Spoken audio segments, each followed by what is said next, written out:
जो प्यार सदा मूसा पंजे में समायो आ। जरनेल जमीयत जो जाने साईं गुलामुल्लावत आयो आ।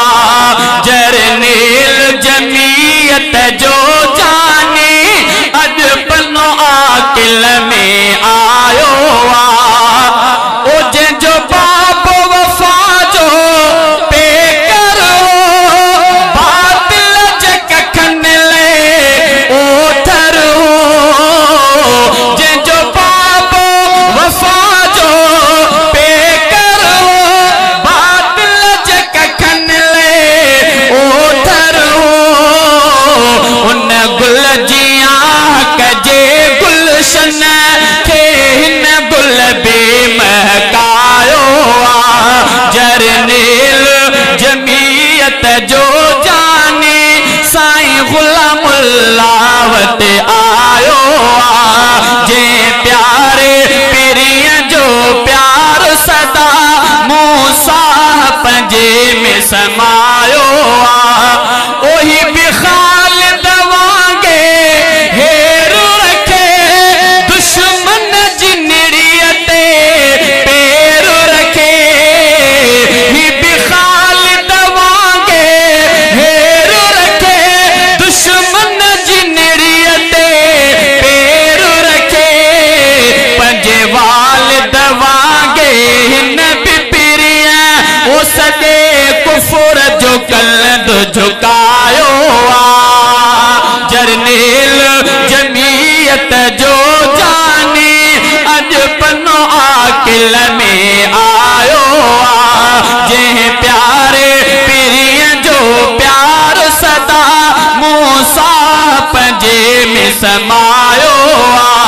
ओ तोड़े दीन जे खातिर कुछ जाओ भले तोड़े रत सा पंजे वी जाओ भले।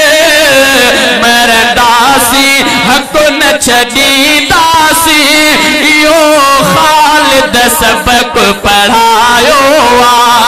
मरदासी हक न छॾींदासी इहो ख़ालिद जरनेल जमीयत जो जाने साईं गुलामुल्लावत आयो आ। ही धरती जो फर्जंद सचो पंज फिक्र में आदियो बंद सचो। ही धरती जो फर्जंद सचो पंज फिक्र में आदियो बंद सचो। ही इब्ने कासिम जो वारिस हिन धरती जो सरमायो आ। ही इब्ने कासिम जो वारिस हिन धरती जो सरमायो आ। जरनेल जमीयत जो जाने साईं गुलामुल्लावत आयो आ। ओही देश निधड़ को की न कबो हिन देश खेरत जो रेज दिबो। ही देश निधड़ को की न कबो हिन देश खेरत जो रेज दिबो। इस्लाम जले ऐं मुल्क जले इहो हुक्म दई फरमायो आ। जरनेल जमीयत जो जाने अज पनो आकिल में आयो आ। जे प्यारे पिरिय जो प्यार सदा मूसा पंजे में समायो आ। ओ मुझे रूह जो राशिद